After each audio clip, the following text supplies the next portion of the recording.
kurbanlıklar bunlardır kısmet olursa.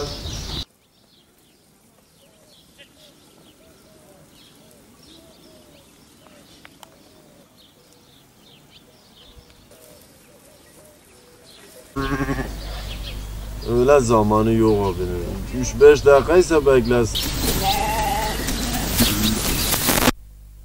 Vallahi abi biz de tedirginiz. Kurban Bayramı için de konuşmak gerekirse ne olacağı bellisiz. Hayvan pazarları kurulacak mı, kurulmayacak mı, ödemeler, bu alım, satım, her şey Kurban Bayramı pazarlarına bağlı. Biz de yetkililerden onu bekliyoruz. Yani herhangi bir net bir açıklama yapmalarını bekliyoruz. Hemen hemen geçen seneyle oranla hemen hemen eşdeğer. Fiyat söylemek gerekirse 1000 lirayla 2000 lira arasında kurbanlıklarımız bulunur. Tabii bu sene Kurban Bayramı her sene yaza doğru gelince bize de kurbanlıklarımızı az yemleme oranı sağladı.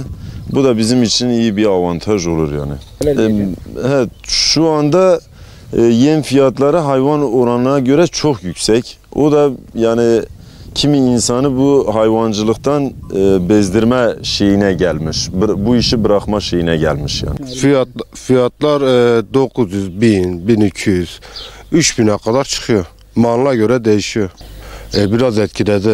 Yem fiyatları pahalı yani arpa, saman.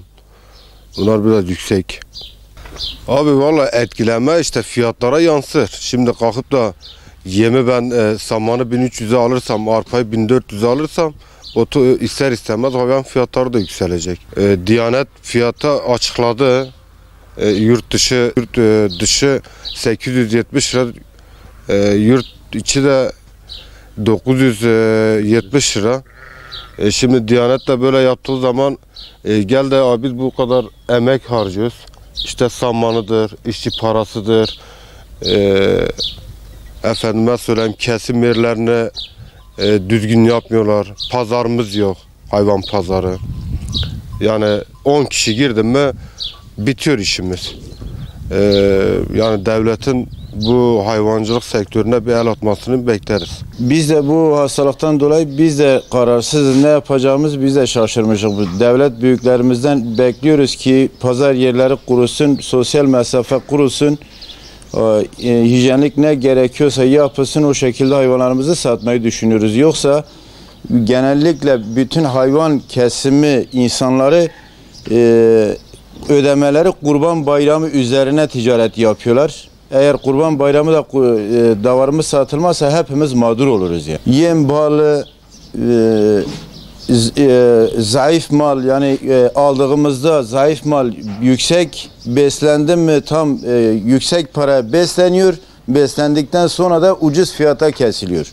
Ondan dolayı biz zarar ediyoruz. Bir para ticarette kazanamıyoruz yani. 1 kilo samanı 1500 liraya alıyoruz. 1 kilo arpayı 1400 liraya alıyoruz. Onun için yani bir şey kazanamıyoruz yani.